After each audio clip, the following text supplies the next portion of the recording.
I have on my right and left very distinguished individuals, and it's a matter of great pride for me to be part of this panel, and my heartfelt gratitude to IRS and the Beacon House Center for Policy and Research. With regard to the peace building in South Asia, Pakistan has always been desirous of peace. Pakistan has always contributed towards peace building in this region. The deterioration that we see in this region is directly proportional to the rise of fundamentalism and extremism in India. The way the Hindutva ideology has gained traction and is being propagated in the power corridors, that is the gravest threat that has been posed to this region.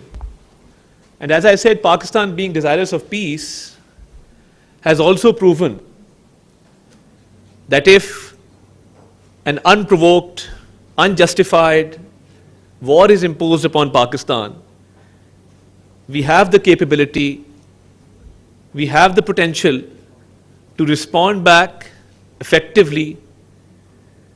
And I think the deterrence that we have created in this region has contributed to maintaining peace. Otherwise, this false notion of rising India or shining India, which was being portrayed all over the world. And let me allow to say that India had assumed the position of a bully in this region. The way there has been a surge in terrorism in Pakistan over the past few years, we have credible evidence that this terrorism is not only foreign funded, but India has a big role to play in creating disruption and creating law and order situation in our provinces.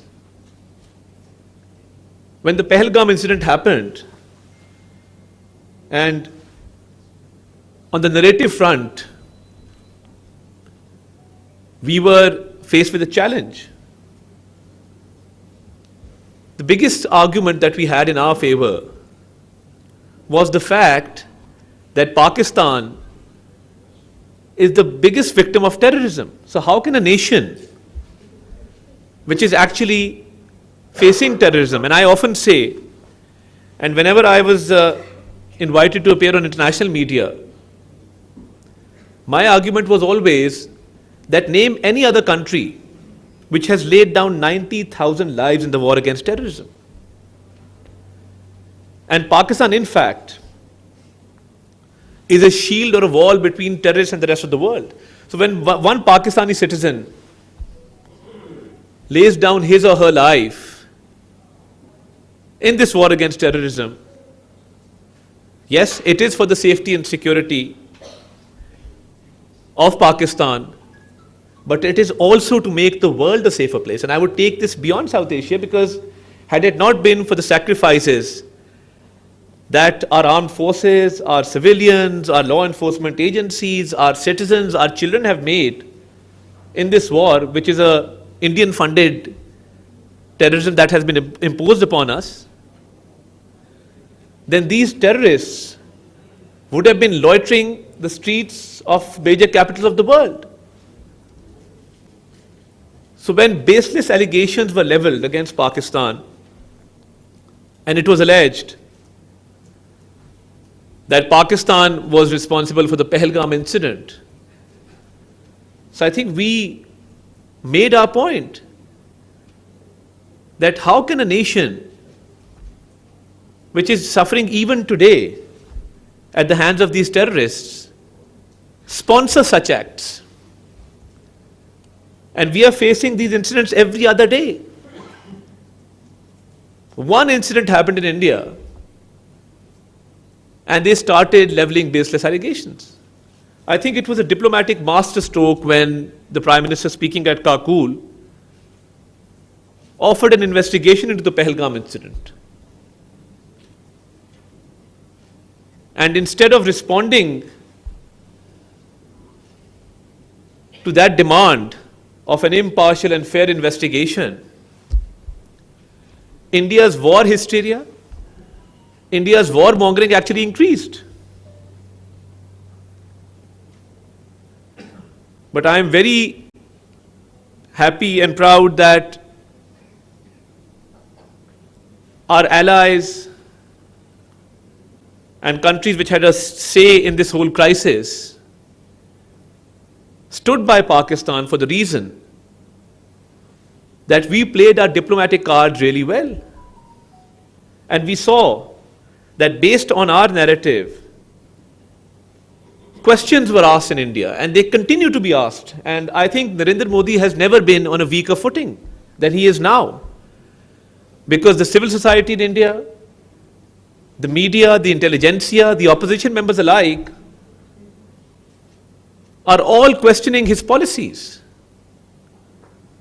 That without going into an investigation into an incident, they resorted to aggression, killing innocent civilians in Pakistan. And right after Pahalgam, I had taken a group of journalists to a place in Kashmir known as Bela Noor Shah, where it was alleged by the Indian media that they were terrorist camps, and we showed them around that life was going on as usual. And we had friends from international media actually showing what a peaceful place that is. And these allegations are absolutely baseless and fabricated. And the night that India attacked Pakistan, the next day, we had planned to take journalists to Muridke and Bahawalpur to dispel this impression that there are terrorist camps in Muridke, Bahawalpur. And the day we were supposed to travel, the night before, India resorted to these attacks. So I think on the narrative front, on the diplomatic front, being desirous of peace, we also established that our desire for peace must not and should not be mistaken for our weakness. And this desire for peace was mistaken by India as a weakness, but I think the response given by our armed forces, our valiant soldiers, has proven our military might to India, that we are capable of giving a befitting response to any unprovoked aggression. And the whole idea before Pahalgam was to weaponize water. And legally speaking, if you want to disrupt peace, you will always interfere with an international treaty. And Amir Bilal Sufi Sahib is sitting here. How is it possible that a treaty, which is a legally binding document, be suspended or be held in abeyance unilaterally without the consent of the other party? So I think at the back of their mind, they wanted to weaponize water. And I think Pakistan very rightly and very timely held the National Security Council meeting and made it very clear that water is our lifeline, and we will make no compromise, and any attempt to subvert or hinder the flow of water will be responded to decisively. So I think that was a very loud and clear message that this natural resource, which is a right of our 240 million people, cannot be violated. So I think India opened up many fronts, because the false notion and the false glorification of this rising India, they actually believed in it. And in fact, this notion, this false notion, had very shaky foundations, and when put to the test through legal means, through diplomatic means, through military means, and through narrative means, the whole premise of this false notion of rising India fell flat on its face. So I think even now, when we talk about the post-war scenario, we say that we are desirous of peace, but that should be based on reciprocity. And that should be based on resolution of all disputes, including Kashmir. And I think one thing which is a very positive outcome of this whole scenario has been that the Kashmir issue has now once again been highlighted. And you have seen at various occasions, President Donald Trump has directly mentioned the Kashmir dispute as a disputed area which needs resolution. And India cannot usurp the rights of the innocent Kashmiris. And there has to be respect for the UN resolutions, the UN Security Council resolutions in this regard. So I think for maintenance of peace in this region, Pakistan has always played its role. Pakistan will continue to play its role. And this recent escalation has proven to the world that we as a nation